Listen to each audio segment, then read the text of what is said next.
Jeremiah chapter 13. God told me, "Go and buy yourself some linen shorts. Put them on and keep them on. Don't even take them off to wash them." So I bought the shorts as God directed, and put them on. Then God told me, "Take the shorts that you bought and go straight to Perath and hide them there in a crack in the rock." So I did what God told me and hid them at Perath. Next, after quite a long time, God told me, "Go back to Perath and get the linen shorts I told you to hide there." So I went back to Perath and dug them out of the place where I had hidden them.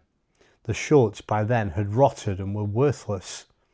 God explained, "This is the way I'm going to ruin the pride of Judah and the great pride of Jerusalem, a wicked bunch of people who won't obey me, who do only what they want to do, who chase after all kinds of no-gods and worship them. They're going to turn out as rotten as these old shorts. Just as shorts clothe and protect, so I keep the whole family of Israel under my care." God's decree. So that everyone can see they were my people, a people I could show off to the world and be proud of, but they refused to do a thing I said. And then tell them this, God's message, personal from the God of Israel: every wine jug should be full of wine. And they'll say, "Of course, we know that. Every wine jug should be full of wine." Then they'll say, "This is what God says. Watch closely. I'm going to fill every person who lives in this country, the kings who rule from David's throne, the priests, the prophets, the citizens of Jerusalem, with wine that will make them drunk. And then I'll smash them, smash the wine-filled jugs, old and young alike. Nothing will stop me. Not an ounce of pity or mercy or compassion will slow me down. Every last drunken jug of them will be smashed." Then I said, listen carefully. Don't stay stuck in your ways. It's God's message we're dealing with here.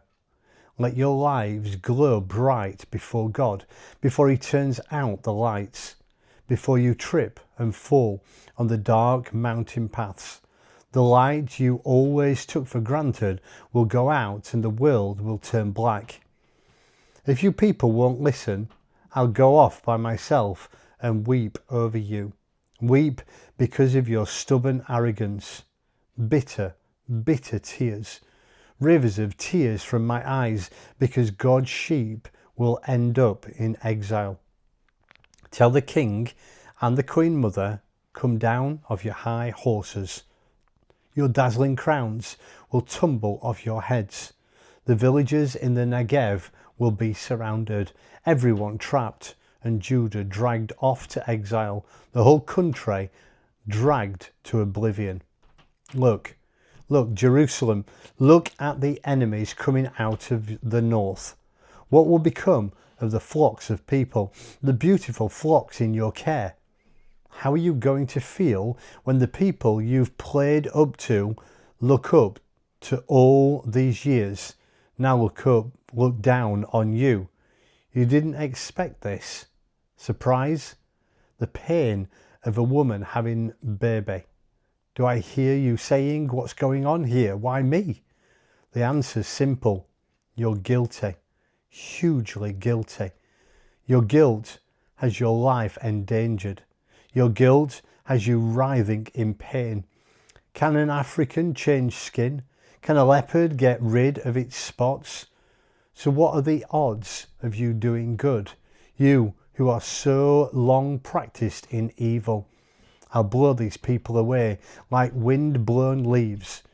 You have it coming to you. I've measured it out precisely. God's decree. It's because you forgot me and embraced the big lie, that so-called God Baal. I'm the one who will rip off your clothes, expose and shame you before the watching world. Your obsessions with gods, gods and more gods, your goddess affairs, your god adulteries, gods on the hills, gods in the fields. Every time I look, you're off with another god. Oh, Jerusalem, what a sordid life. Is there any hope for you?